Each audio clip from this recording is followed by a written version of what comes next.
80 বছর হয়েছে না? হ্যাঁ, বুড়া মানুষ হয়ে গেছে গে।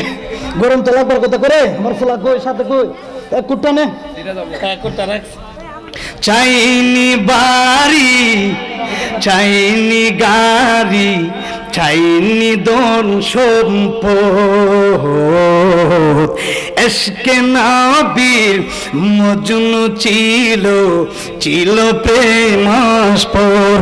রমজানের কাফেলা, আল্লাহু আকবার, রমজানের কাফেলা কি করে যাই বুলা, রমজানের কাফেলা কি করে যাই বুলা, হক তার বয়ান আল্লামা ফারুকি গাইত নবীর শান, আল্লামা ফারুকি গাইত নবীর শান, আল্লামা ফারুকি গাইত নবীর শান। জীবন দিয়ে দিল কুরবান, জীবনটা দিয়ে দিছে তবু বেঈমানদের কাছে মাথা নত করে নাই। এরা হচ্ছে যারা ফারুকিকে জবাই করেছে, এরা হচ্ছে ইয়াজিদের বাচ্চা। আর ফারুকি মরেছে, ফারুকি হচ্ছে হুসাইনের বাচ্চা। আর তুলে কোন ঠিক না? যারা মানুষ জবাই করে এরা মানুষ না, এরা ইয়াজিদ। আর যারা গলা খাটবে, যারা গলা খাটবে একজন মানুষকে মারবে যারা, এরা হবে ইয়াজিদের বাচ্চা। কথা কোন ঠিক না? আর যারা মার খাইব, গলা কাটবা, এরা হচ্ছে হুসাইনের দল। কথা কোন ঠিক না? না ওই করছিলাম বলে আমার দিত না কারবালা, কারবালা দিনই তো আর ঠিক থাকা যায় না। কথা কোন ঠিক না? আরে কারবালার ময়দানে হুসাইন রাদিয়াল্লাহু তাআলা রক্ত মাখা শরীর লইয়া কারবালার ময়দানে যুদ্ধ করছে। মারহাবা কইতেন না? জোরে কোন ইয়া রাসূলুল্লাহ, একটু জিকির করেন আল্লাহ আল্লাহ আল্লাহ।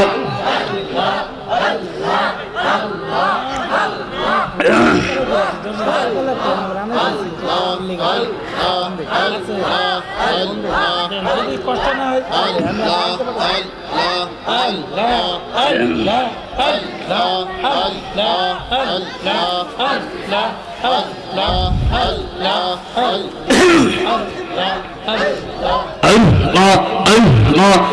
আল্লাহ আল্লাহ, লা ইলাহা ইল্লাল্লাহু মুহাম্মাদুর রাসূলুল্লাহ। সকলে বলেন সাল্লাল্লাহু।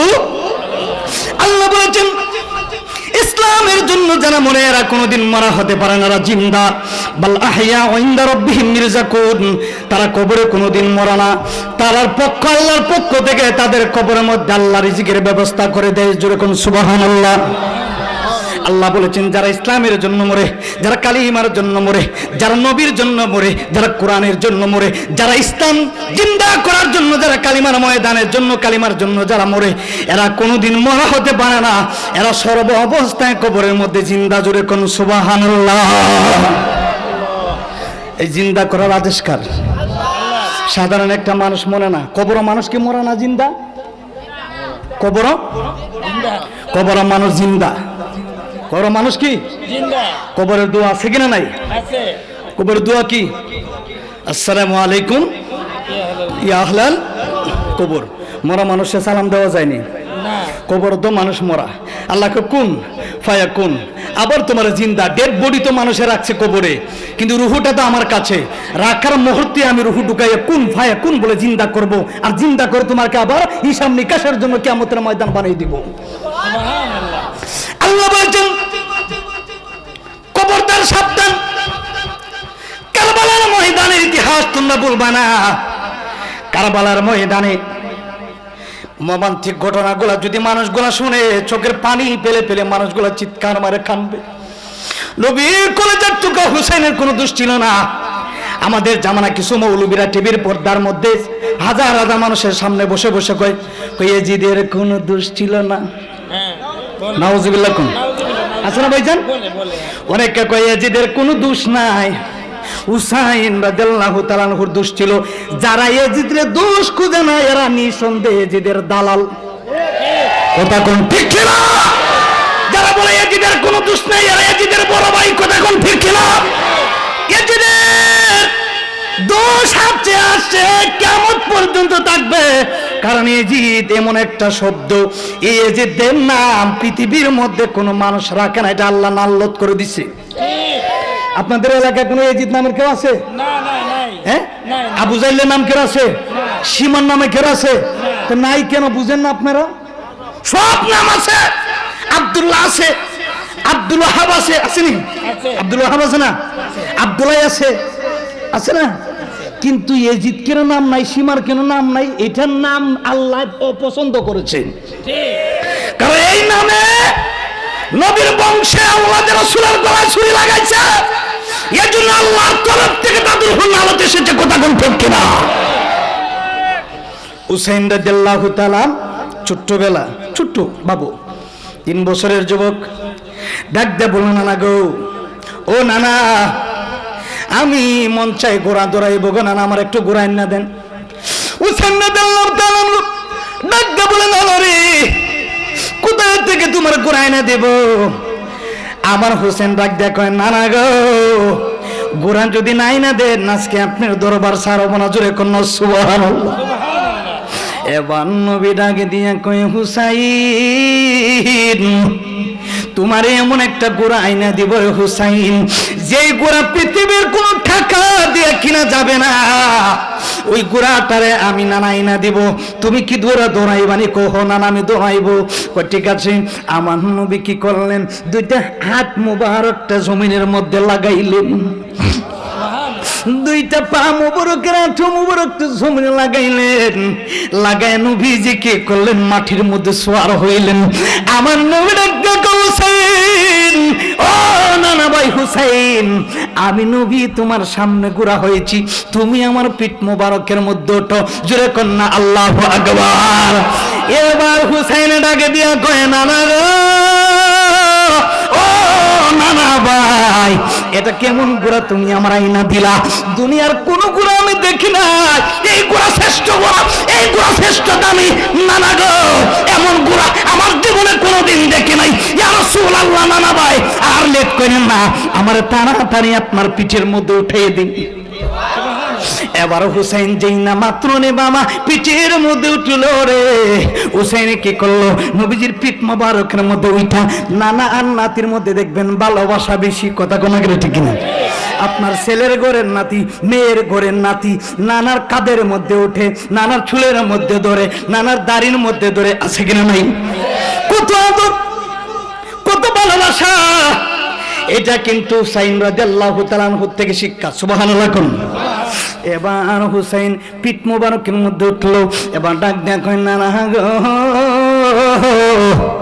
গোড়া তো সামনের দিকে যায় না গো নানা। আমার নবী ডাক দিয়ে কয়, হুসাইন, এইভাবে তো গোড়া ধরবে না, তুমি গোড়ার পাও দিয়ে একটা খেজা দাও। কয়, নানা গো, গোড়ার মধ্যে তো দড়ি নাই, দড়ি কেমনে ধরবো? আমার নবী ডাক দেয়া কয়, ও হুসাইন, ও হুসাইন রে, আমার গলার মধ্যে একটা রুমাল আছে, আমার চুলগুলারে লম্বা লম্বা নবীর চুলগুলা ছিল, নবীর চুল মধ্যে মুবারকের মধ্যে ধরলো। আমাদের দেশে কিছু মানুষগুলো আছে নবীর তুতুরে মুবারক বলে না, নবীর তুতুরে মনে করে সাধারণ, নবীরে মনে করে সাধারণ। নবীর চুল মুবারককে মুবারক বলতে হবে, নবীর তুতু মুবারককে মুবারক বলতে হবে, নাইলে নবীর সাথে বিয়াদবি হয়ে যাবে। কথা কোনো ঠিক কিনা? আমাদের তুতু হারাম, আমাদের তুতু হারাম, আর আমার নবীর তুতু পাক পবিত্র। সুবহানাল্লাহ। আরে নবীর গাম মুবারক, আমাদের গাম হারাম। কথা কোন ঠিক কিনা? আমাদের গাম হারাম, একটু গামলে গন্ধ বাড়ায় শরীর থেকে। মদিনার নবীর আহারে যদি শানের রিসালাতের বয়ান দিতেন ভাইজান, ও আল্লাহ আকবার কোন করে, কোন কুল কিনা নাই। নবীর গাম মুবারক সাহাবীরা প্রতিদিনই একটা শিশির মধ্যে রাইকা এটারে আতর হিসাবে তারা মুখের মধ্যে ব্যবহার করত। সুবহানাল্লাহ। নবীর গাম মুবারক শিশির মধ্যে ঢুকায়া তারা আতর হিসাবে মেশকে আম্বরের ঘ্রাণ বাহির হইতো। সুবহানাল্লাহ জোরে করুন।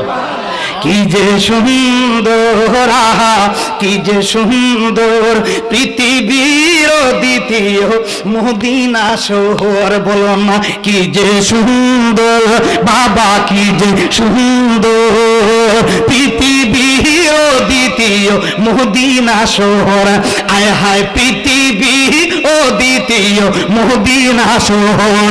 আরে আমার ওয়াহাবি ভাইয়েরা, আরে আমার কওমি ভাইয়েরা, তোমাদের বড় হুজুর মামুনুল হক সাহেব জিন্দা নবী বইলা গেল, নবী হাজির নাজির, নবী রওজা শরীফ থেকে জানে ক্ষমতা আছে, এইটা যদি তোমাদের হুজুর বলে গিয়ে যায়, তোমরা কেন নবীর মাটির নবী বলো, তোমরা কেন নবীর ফসা নবী বলো, তোমরা কেন জিন্দা মানতে পারবে না? কথা কোন ঠিক কিনা? নবীর মতন কেউ নাই।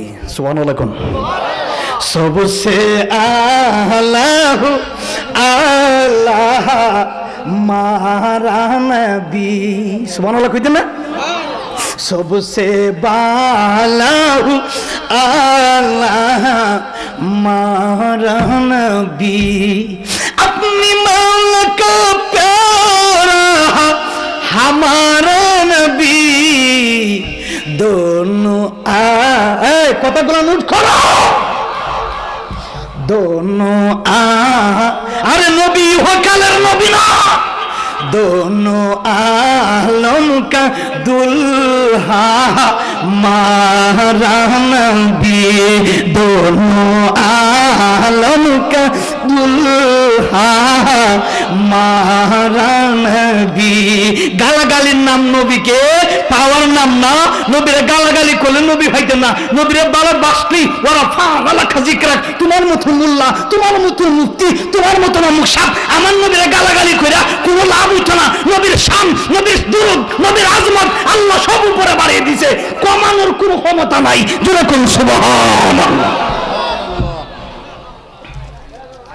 আল্লাহু আকবার বলেন। সভাপতি সাহেব আসলে প্রেমিক মানুষ তো, জীবনের প্রথম আসি অলিভুক্ত তরিকাপন্থী, মারহাবা বলেন। যা কথা, আমি একজন মুসাফির মানুষ, একজন সিলেটের 360 জন ওলির দেশ থেকে আসার কারণে তো আল্লাহ নেক একটা নজর আল্লাহ বাহির মুখাও পড়েছে। ওলি আল্লাহ ভক্ত, উনি একজন আওলাদ রসুলের, বিশেষ করে ওনার আব্বাও আছেন, শ্বশুর আছেন, আল্লাহ কবুল করুন। যেমন বাবার তেমন সন্তান, মারহাবা কন্যা, যেটা কন্যা মারহাবা, যেমন বাবা তেমন সন্তান, আল্লাহ সকলকে হায়াতে তুই বাদান করে সকল বলে আমিন। হুসাইন কি করলেন? নানা গো দড়ির মধ্যে ধরবো, নবী বললেন চুলের মধ্যে ধরো। সুবহানাল্লাহ। আমরা ভাইজান, আমরা চুল দেখলে সুন্নিরা অত লম্বা চুল কেড়ে, কত কমিরার বড় বড় কমিরার হুজুরের দেখছি আজকে লম্বা লম্বা চুল আছে কিনা নাই? লম্বা লম্বা চুল আছে কিনা নাই? এই আমরার চুল দেখলে পরে এত চুল কাইকে লাগে। নবীর চিল ছিল মায়েশা সিদ্দিকা রাদিয়াল্লাহু তাআলা আনহু, আমার তো বিষয় জানার পর বলতেছি, মায়েশা সিদ্দিকা রাদিয়াল্লাহু তাআলা আনহু যখন জলসুকির মধ্যে গোসল করাইতেন নবীরে, তখন মায়েশা সিদ্দিকা বললেন, ইয়া রাসূলুল্লাহ আপনার চুল দিকে গা থেকে আরো বেশি লম্বা হয়ে গেছে। নবী বলেন, যখন তুমি গোসল করাও চুলটা ভিজে ভিজে কোন সময় গা থেকে পার হইয়া আর নিচের দিকে নামতো। জুড়ে কন্যা করে সুবহানাল্লাহ। আরে মিশরের জাদুঘরে এখনো নবীর চুল মোবারক আছে, লম্বা চুল করা নবীজির। আর আমরা চুল রাখলে বান্দা বান্দা মাজার পূজারি, তোর বাপ মাজার পূজারি, তোর সদ্য গোষ্ঠী মাজার পূজারি। প্রকৃত সুন্নিরা বন্ধ হয় না, বন্ধরাই বন্ধ হয়। কথা কোন দেখে না?